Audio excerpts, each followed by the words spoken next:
pleasure to be with you today. Tyler, before you go, I'd like your help, actually.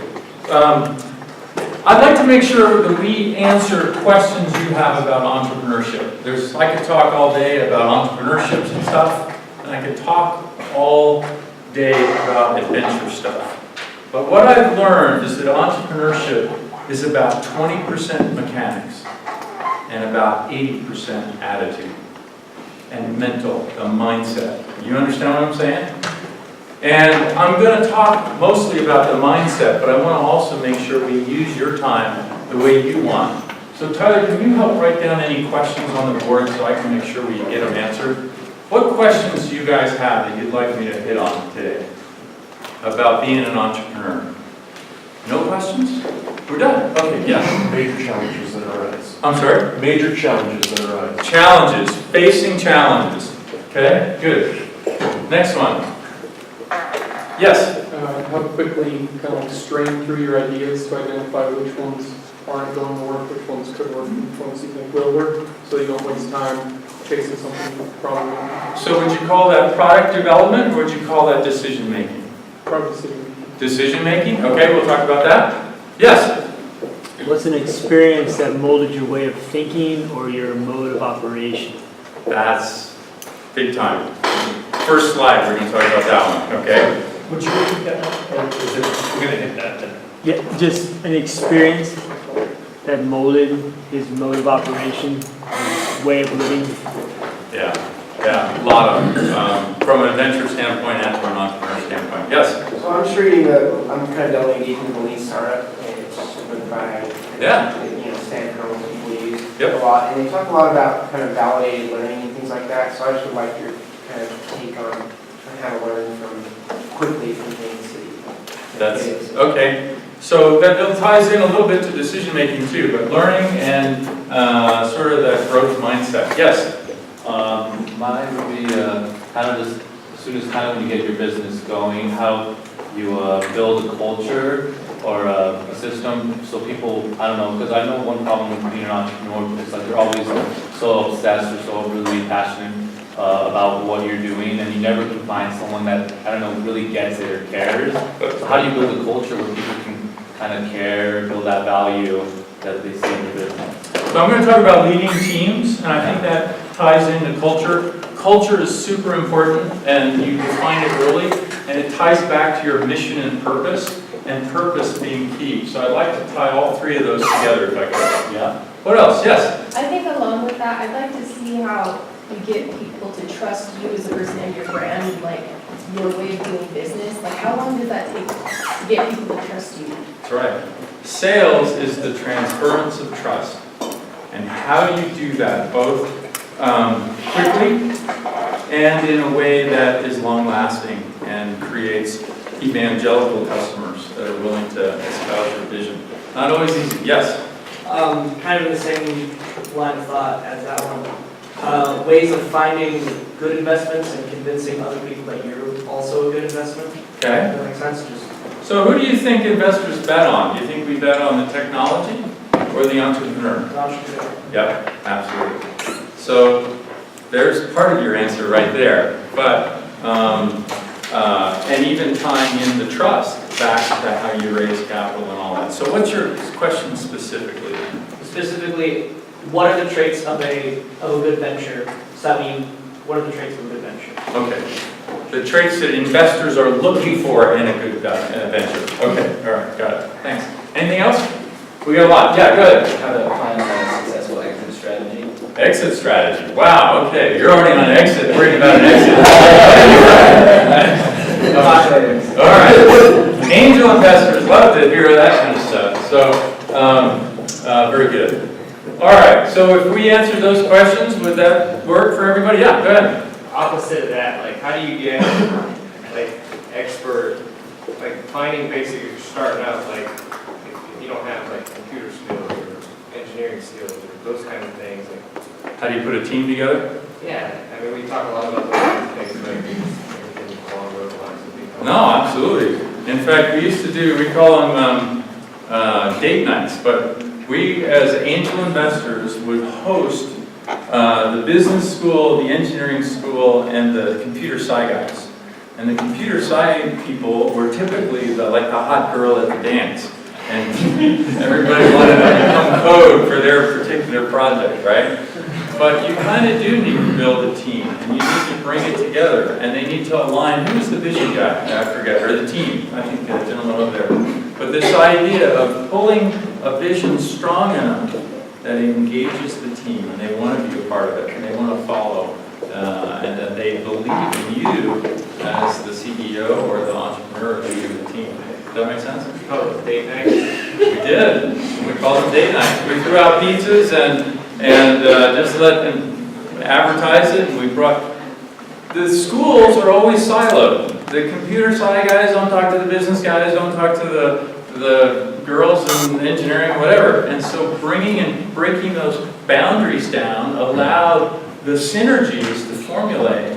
And so we did that a lot, and that's how we got a number of companies launched. Yeah? What things to be aware of and to look for when looking at partnerships? When maybe partnerships would be a good idea and when they would be bad. Maybe it'd be better to just kind of head things on your own versus getting involved with someone as an equal partnership. Okay, so to some degree, that's, could go lots of places. When you bring on an equity partner, how much you give them, that's the tough one to answer because every situation is different. But it goes back also to decision making and thinking about it that way. Yeah, anything else? Okay, good, because we got a lot. All right, so I'm going to throw a little bit of adventure to get us talking about the adventure mindset. And the first slide, in fact, can we turn these front lights out somehow? Okay.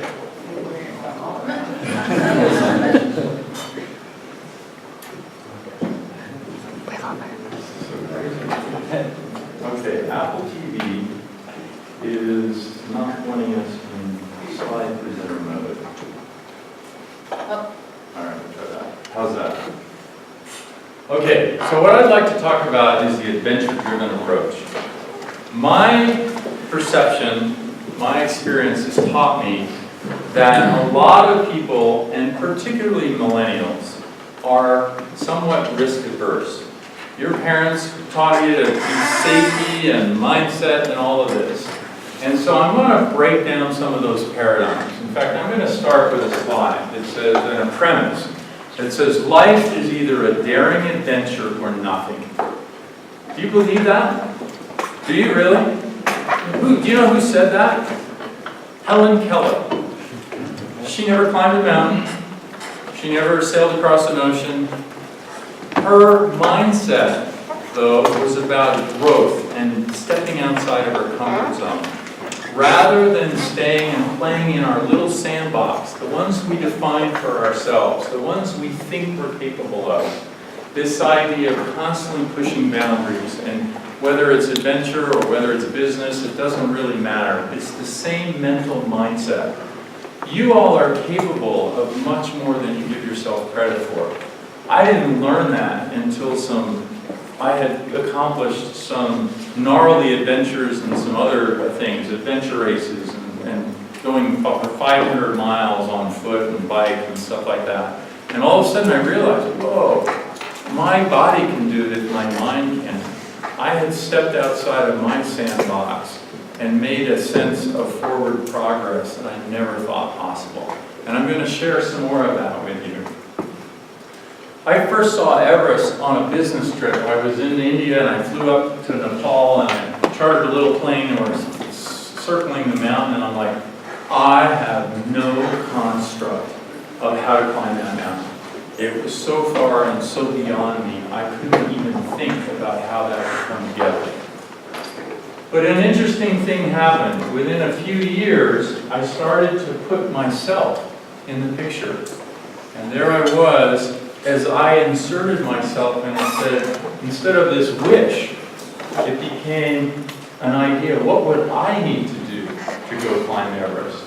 And this idea of what's your Everest, as you all think about whether it's starting a business, or whether you're dealing with completing your education, or whether you're thinking about how to, relationships or whatever, we all have an Everest. And to lock in on that with the sense of fortitude and perseverance is really what it takes. I obviously had to go train. I grew up on the ocean in New Jersey. I moved to Utah from Silicon Valley. I had to learn what the mountains were all about because I couldn't find an ocean. And so all of a sudden I started looking for bigger and mountains to climb, and I ended up taking off to climb Denali up in Alaska. So it's 20,000 feet. Denali is actually colder than Everest. And something happened on there. We started out with 6 on our climbing team. And I'm on the red on the right. And these guys are all a whole lot physically stronger than I am. Some of them are like Marine Corps tough, some are New York firefighters. And I'm like, I make Ethiopian marathon runners look good. And I just didn't know where I fit. And I was new to mountains and they all seemed more comfortable. We had to drag these 60-pound sleds up to 14,000 feet. And after going for 10 hours, we build these wind walls with ice blocks, and we cut up all these ice blocks to protect ourselves from the storms in the tents. And something interesting happened. All of a sudden, one by one, these guys started to drop out. As the weather got colder and things started to go awry, all of a sudden, you could look at these guys in their eyes. You could say, wow, you can see that he's not going to make it. He might last another day or two, but he's not making it to the top. And all of a sudden, this mental anxiety would set in, and all of a sudden, man, I don't know about the weather, I don't know about my gear, I don't know about this, and then all of a sudden they start complaining about back pains or leg aches or whatever. And so there was a connection between the mental physiology and what was going on in their bodies, and it was all accelerated due to stress and struggle as we were dealing with uncertainty. One of the biggest things that entrepreneurs deal with is uncertainty and ambiguity. So you have to build a reservoir of comfort in who you are and what you're about so that you can plow through all of this unknown and deal with it and hold your sense of self and purpose together. And particularly when you have a team that's looking to you and they're wanting to make sure you're okay. People with me on this? Okay. The next thing that happened was we got to 17,000 feet. And by now it's just my buddy, my climbing partner, Steve, and I. And we get stuck in a storm for 6.5 days. Steve is completely altitude sick. He won't eat, he won't get out of a sleeping bag, he's throwing up nonstop. He is one mess. And I'm there trying to figure out how do I deal with all of this. And it was very interesting as because of the storm, we couldn't go up, we couldn't go down. There was no helicopter to call or anything like that. Fortunately, we had a chance to get through all of that and make it to the summit. 3 months later, he dies riding his bike at age 46, and I decided to go climb the 7 summits to see if I could do it and to honor my friend Steve. So off I go to Everest. Nepal is very entrepreneurial because nobody hires anybody. You want to see what a milk truck looks like? There it is. Okay? Very poor, $400 a year average salary. We get flown into the high country, go for an 11-day trek in a base camp. And we see all these porters carrying these loads into the backcountry. And we realize there are no cars or trucks. Everything goes on somebody's back or a yak. These are young girls, 10 and 12, and this old lady on the left carrying loads up the mountains across these bridges to promote commerce that the UN built. And we realize that hard is good. Carrying this load is probably 150 pounds easy. And this guy is super wealthy with 5 yaks, and he's still carrying the load. It never gets easier, no matter how successful you are. We get to see some great mountains in the Himalayas, and also all the monuments to the people who died on Everest, and you start to realize that maybe this is pretty intense. 17,000 feet, we're in base camp, and we're having a puja ceremony to climb the mountain, and then we start facing obstacles, which is the #1 thing that entrepreneurs do. We constantly look at the challenges in front of us, and to make sure that as we face those challenges, there's this sense that we can do it and just go after it. This is called the Khumbu Ice Fall, where everybody dies on Everest, or the most people die on Everest. They've had about 50 deaths in the last couple of years here. So you work your way up there in green, working my way through, and we actually go up at night, in the middle of the night, and have a headlamp and work through it because the ice is more stable. During the day it can move up to 15 feet and it just tumbles through that gap. The next challenge we had to face were crevasses.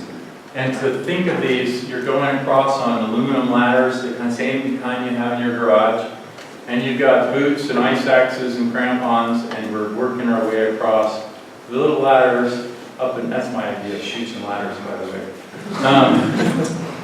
Some of these crevasses get pretty big. Here's one with 5 aluminum ladders lashed together. And as you step on the right foot, you see how the whole thing twists and the wind's blowing, so the whole thing is pretty rickety, and you work through that. The next challenge, which nobody told me about, was going from where it's shaded area into the sunny area. This is maybe -10, -20 degrees. And once within an hour or two of being in the sun, if you look at the watch, you see it's 100 degrees. Complete reflector of it. And you don't want to bring a lot of water, so we're completely dehydrated, trying to get up to 23,000 feet. And you just have to dig deeper than you've ever dug before to make it. And we had time limits that we had to meet, or we'd be cut from the summit team. When you get to Camp 2, you've given up all the comforts of base camp. You're now living off canned sardines, and your stomach's not digesting right because you don't have enough oxygen. And you look up at the west shoulder, and you can't even see the summit, and it's sitting up there over a mile vertical on top of you.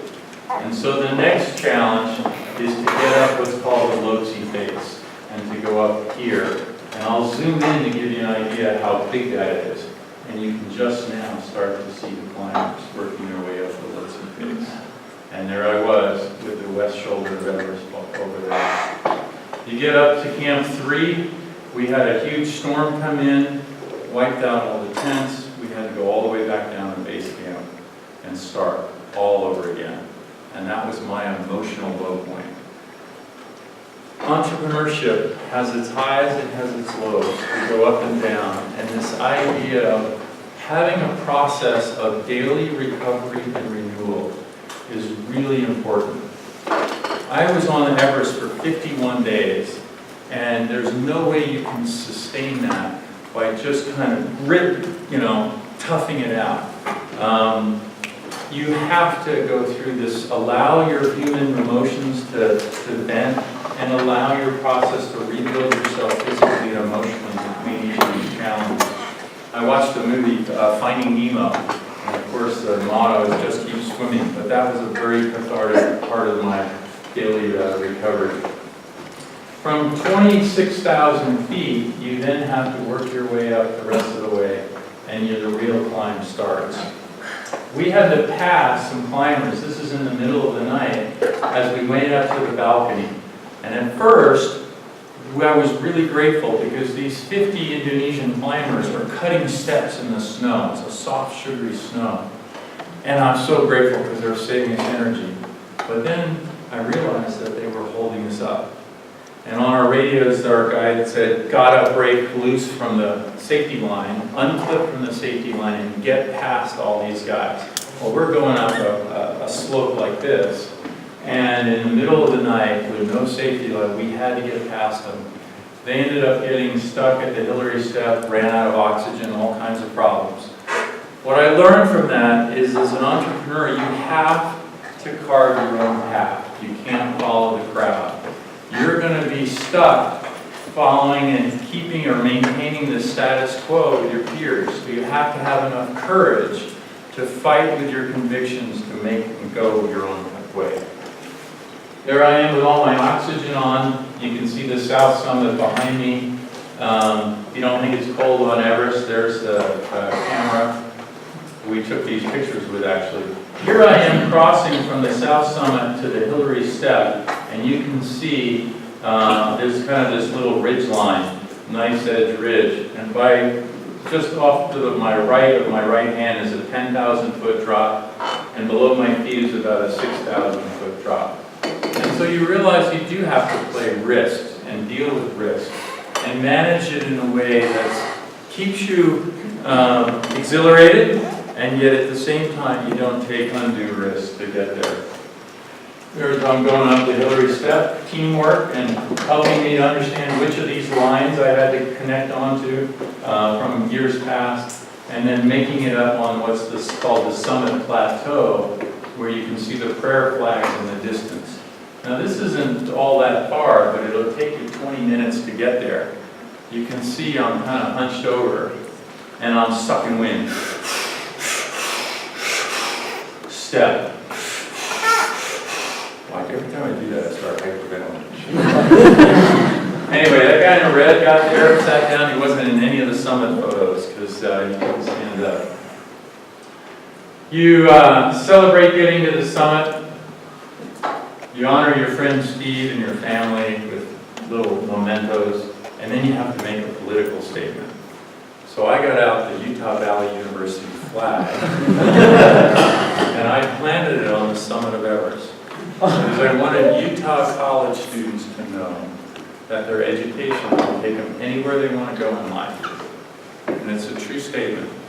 And if any of you are questioning whether you can finish your schooling, come see me. Track me down. I want to know if I can help you, because it's that important. Wish we had more time. All right, that's the view from the summit of Everest, 22 minutes, and it's time to go down. 83% of the accidents happen on the way down. And at the Hillary Step, I slipped, and for about 10 seconds, I'm hanging from this little rope with 6,000 feet below me, thinking, I'm glad I'm on a safety line.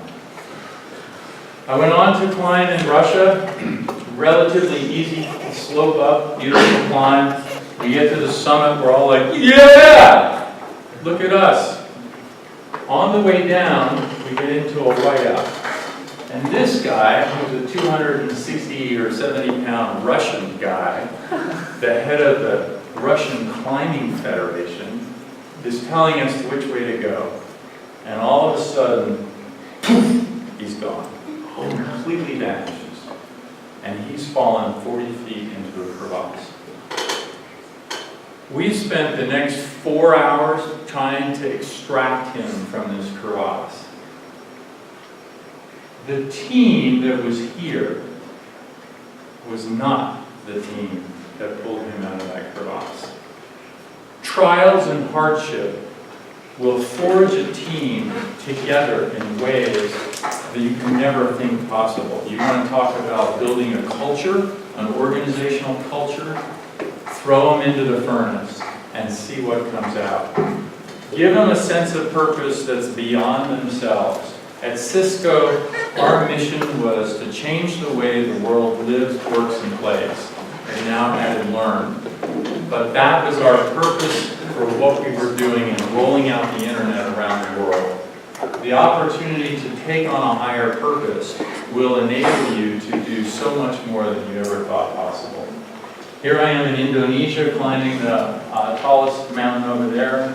I'm going across the Tyrolean Traverse to get to this summit ridge line to get up to the summit. Don't be afraid to take risks.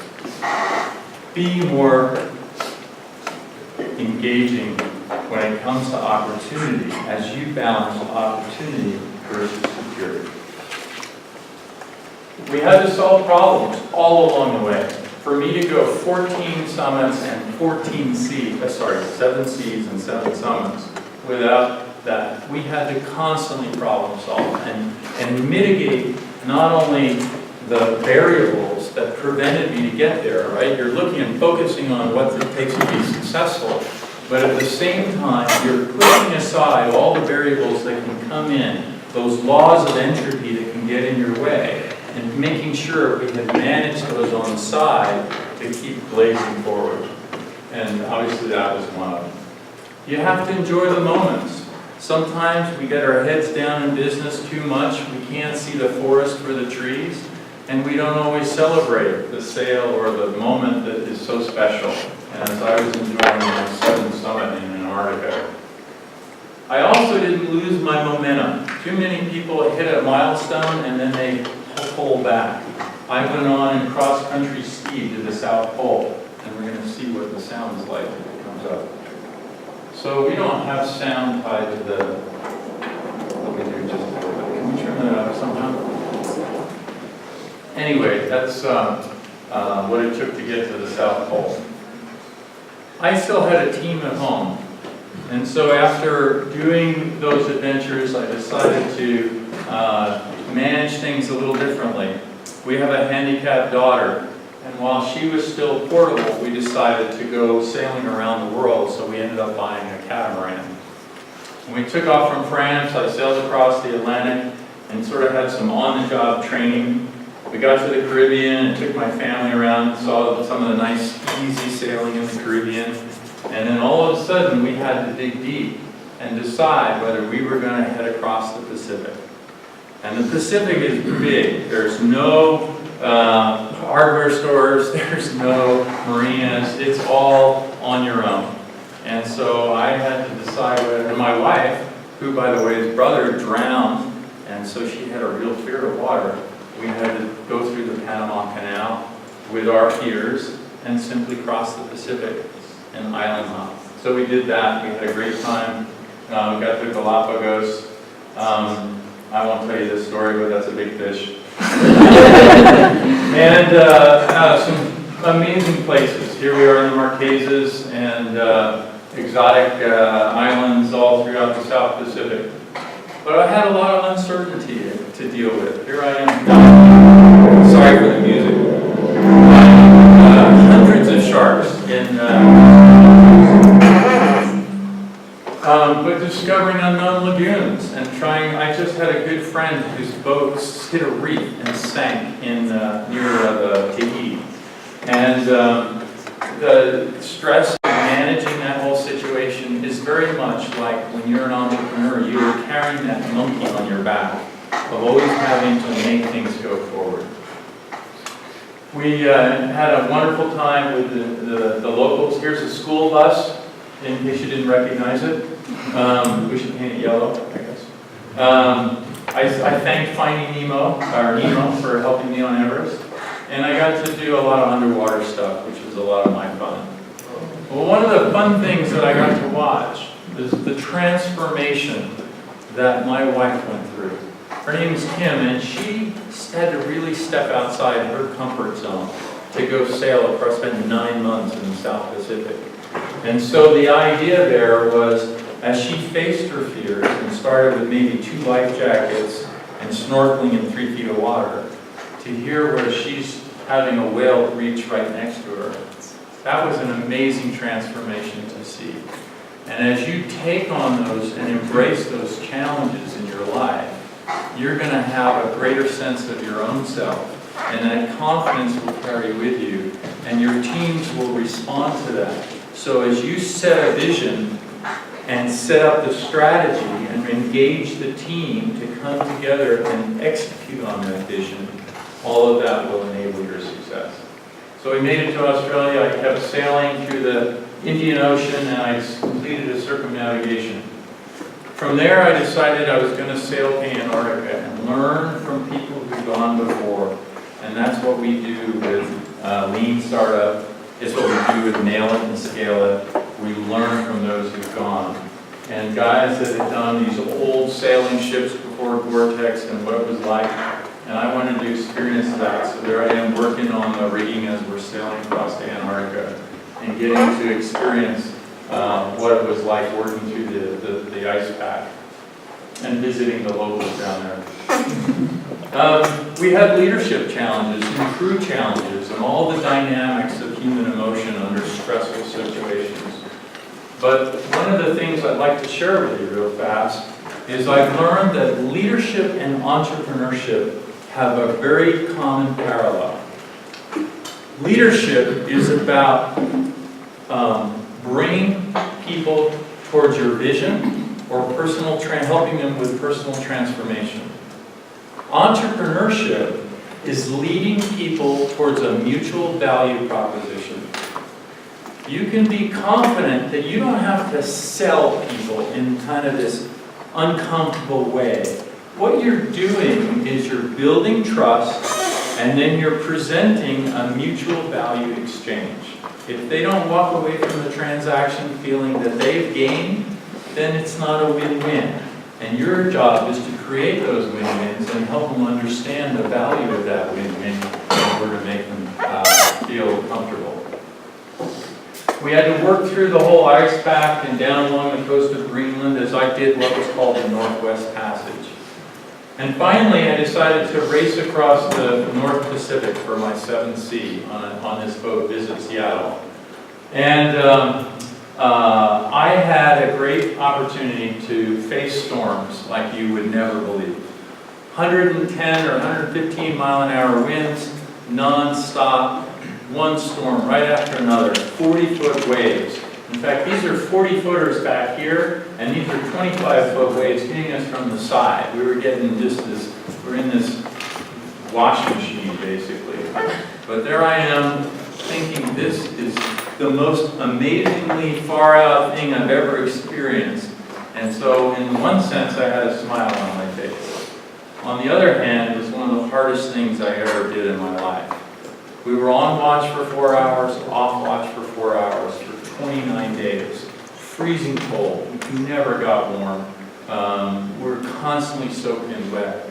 The crew, there's no heat on these boats. They're stripped down race boats. They said, oh, I'll just wring out your long underwear, wear it, and when you get in your sleeping bag, it'll dry out. Well, guess what? I don't have enough body mass to dry out my long underwear. So I just sit there and shiver, and you can see the wear and tear on my face.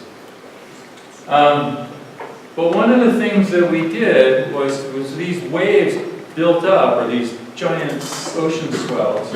We would turn our 33-ton, 70-foot sailboat into a surfboard, and we'd go flying down these waves at 40 miles an hour. Catching a wave will enable you to be much more successful. When I graduated in the 80s, I caught a wave that was the defense industry taking off in the Reagan era. Money all over the place to go do cool stuff. As I looked at the 90s, I thought, you know what? I don't think it's about defense. I think it's this thing called the internet. And I was able to re-architect my career and catch that wave. And I rode the internet wave. And then I looked at Utah and I thought, you know what? Utah is ripe to blossom in its whole tech sector. And as I saw the companies from California and what was about to happen in Utah, I moved to Utah to help shape that tech sector in some ways and move that forward. Keep an eye out for those waves in your industry and where technology is going and your opportunity to catch that. It isn't just about a job, but look for opportunities where you can gain a mentor or you can gain an industry that's moving that will create opportunities for you. Would you like to see a 2-minute video on what it's like on that sailboat? Yeah. Think about teamwork, organizational culture, and think about the dynamics. No, it's fine. Oh.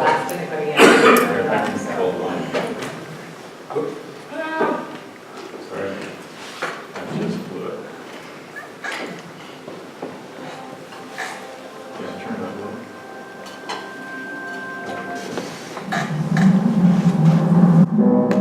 They call the sun was big and low to the ground. Cold and froze my fingers tight. Time was still and I was lost from sight for a while. Cold as noon to turn me blue.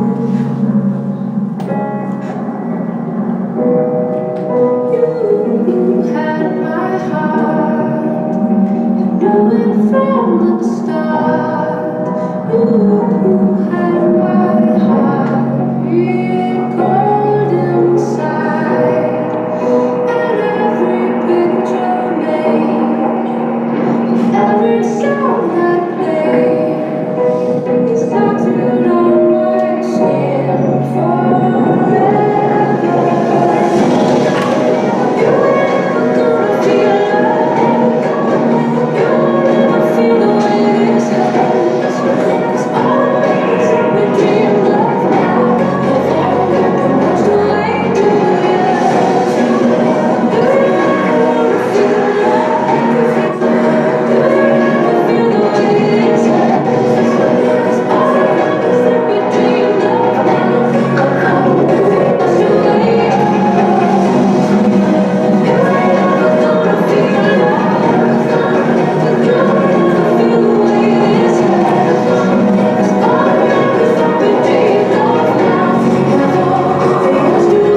you'll never feel the way this hurts.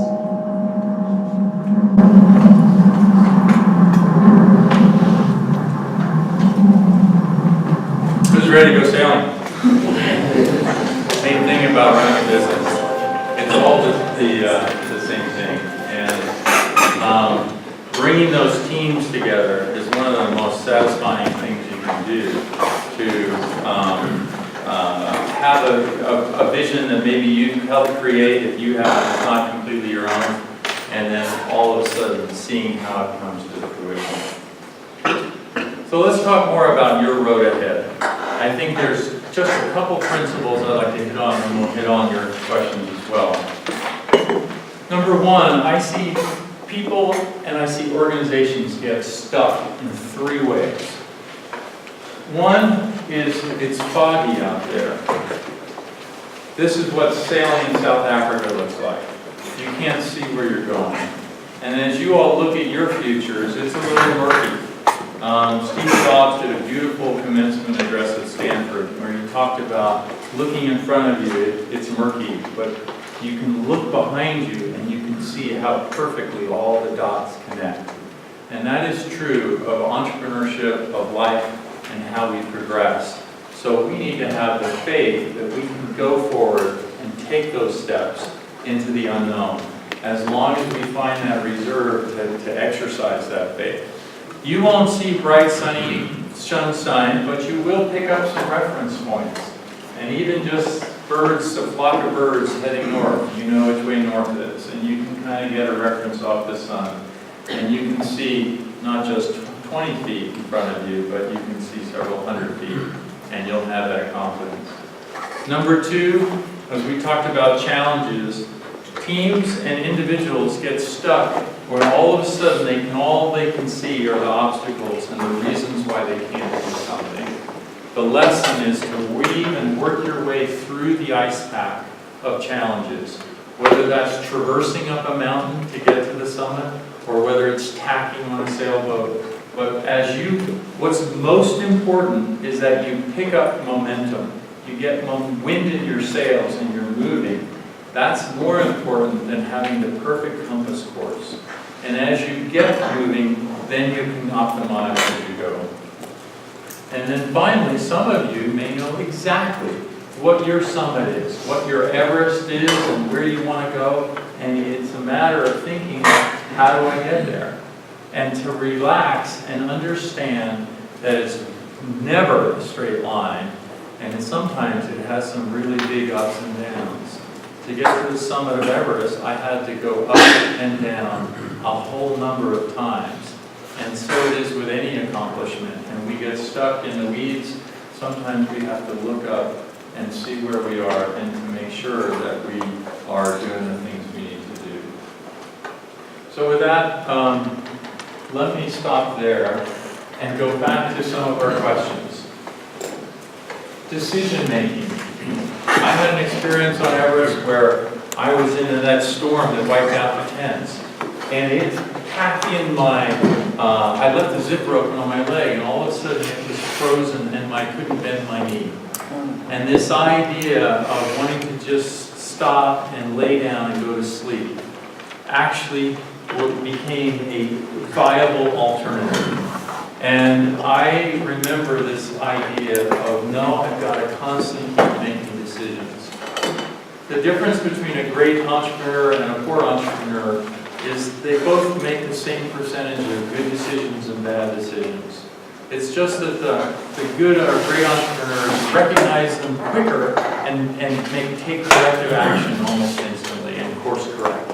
And so this idea of constantly optimizing as we go forward is the key. The other aspect is if we don't have the sense of who we are and why we do what we do, then we will never have the confidence as we hit these hard decisions where you never have enough information.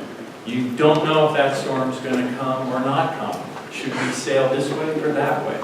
Those decisions all have to get made as entrepreneurs, and you have to make them. And so knowing and managing that with a sense of purpose carrying you through that gives you the confidence to make those decisions. Experience versus entrepreneurship. I can't remember what else was tied to this. Anybody remember? Was there? Yeah. I think you covered it. It was basically give us an experience in your life that kind of molded your way of thinking in your life. Yeah, so I'll even give you an early experience. When I was a little kid, I had a tree in my backyard, it was a maple tree. At first I couldn't even reach the lowest branch. And then slowly I grew and I could climb up it a little bit.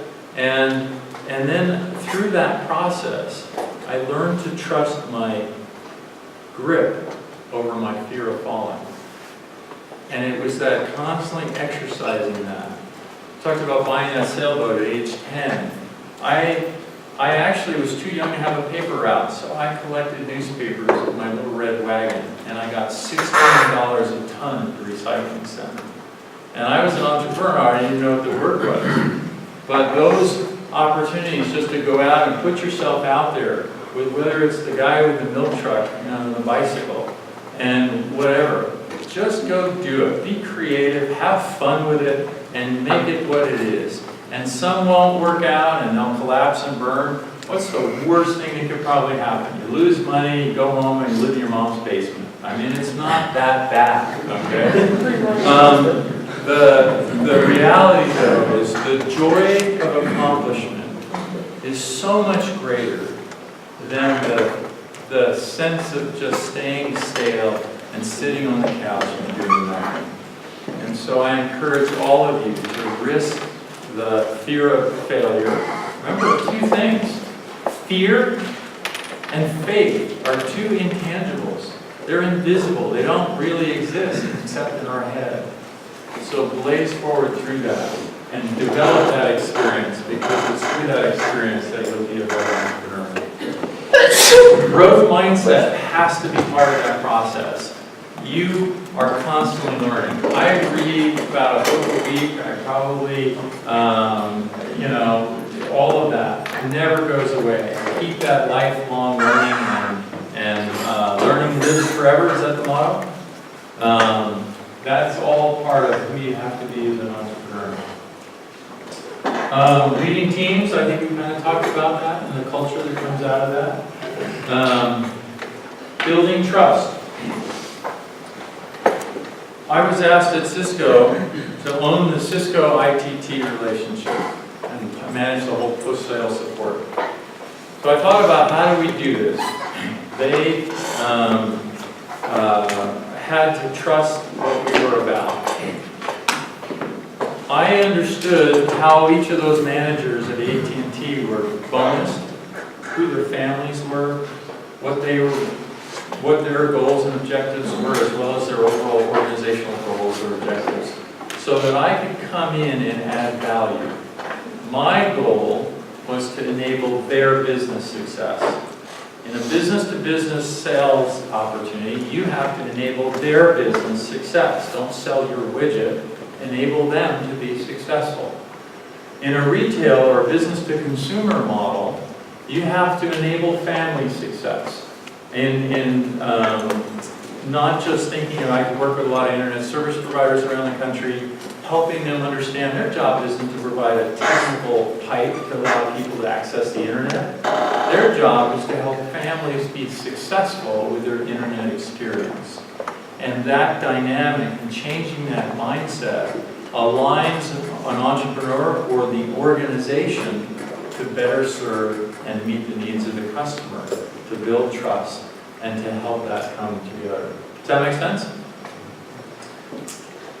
Traits for investors want to see. I feel very much that it is about the entrepreneur. We're looking to see whether an entrepreneur understands their broader market or whether they've got provincial blinders on and they're just looking locally.